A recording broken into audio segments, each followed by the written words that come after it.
"You'd ruin my reputation," she shouted, her voice sharp enough to slice through the quiet of our living room. For a moment, I just stared at her, mouth slightly open, heart pounding in my chest, unsure if I'd heard her right. The words hung there, heavy, poisonous. It wasn't what she said that broke me. It was how she said it. Cold. Defensive. Like I was the enemy. All I'd done was ask a question. One simple question. Who's Ethan? Her face had drained of color when I said the name. She'd been texting under the table during dinner, her phone lighting up every few seconds. When I asked about it, she brushed it off, said it was just work. But when I saw his name flash across the screen again, something in me refused to stay silent. "David," she snapped, "you're being paranoid. I can't even talk to people now without being accused of something."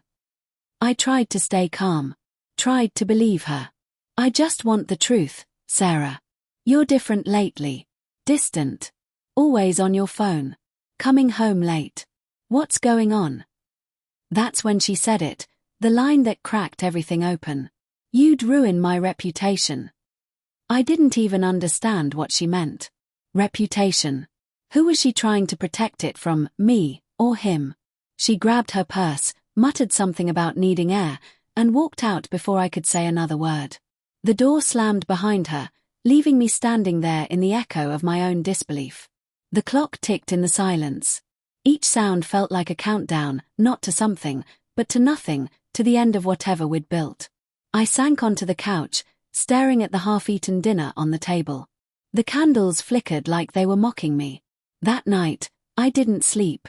I scrolled through old photos, vacations, birthdays, the early years when her laughter still sounded real. Every smile now looked like a lie waiting to be discovered. The next morning, I woke up to a message. Not from her, but from her best friend, Emily. "I shouldn't be sending this, but you deserve to know." Attached was a folder. My hands shook as I opened it. Inside were screenshots. Messages. Photos. The kind that steal the air from your lungs. There she was, my wife, at a rooftop bar, leaning close to a man who wasn't me. The same man whose name had been glowing on her phone. Ethan. In another photo, they were laughing, his hand on her knee. A video followed, a short clip Emily must have taken secretly. Sarah was saying, "No one can find out, Ethan. I have too much to lose." I slammed the laptop shut, but the images stayed burned into my mind. Every touch, every word, every smile that wasn't meant for me. I called Emily, my voice trembling. "Why are you sending me this?" She hesitated.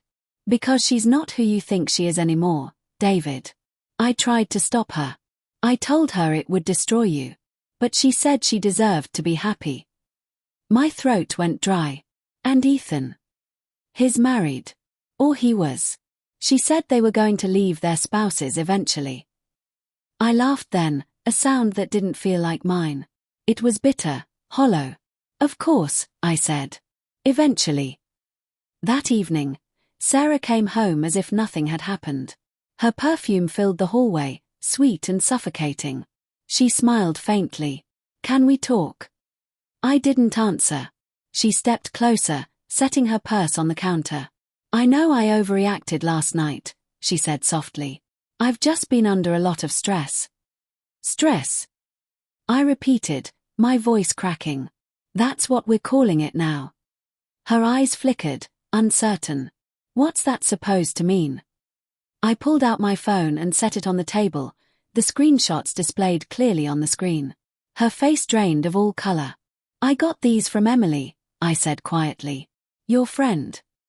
Her lips parted, but no sound came out. Then, slowly, she sat down. She had no right to. "Stop." My voice was sharper than I intended. "No one forced you to do this. No one made you lie to me." Tears welled in her eyes, but I couldn't feel sympathy. "Not anymore. I didn't mean for it to go this far," she whispered. "It just happened. He made me feel seen again.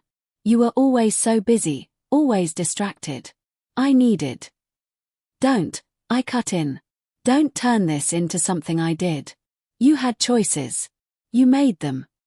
She buried her face in her hands, her shoulders shaking. I stood there, watching the woman I thought I knew crumble in front of me. Part of me wanted to hold her. Another part wanted to scream.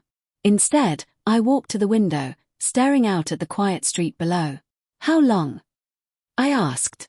6 months, she said after a long pause. 6 months. Half a year of lies, of smiles over breakfast while she texted him under the table. Half a year of pretending. I turned back to her. You said I'd ruin your reputation. But you already did that yourself. She looked up at me, her face streaked with tears. Please, David.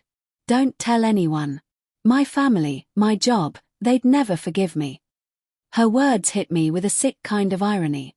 She was begging me to protect her from the fallout of her own betrayal. I'm not interested in revenge, I said. I just want my life back. I walked upstairs, leaving her sitting there in silence. I could hear her sobbing softly as I packed a bag. When I came back down, she stood by the door, trembling.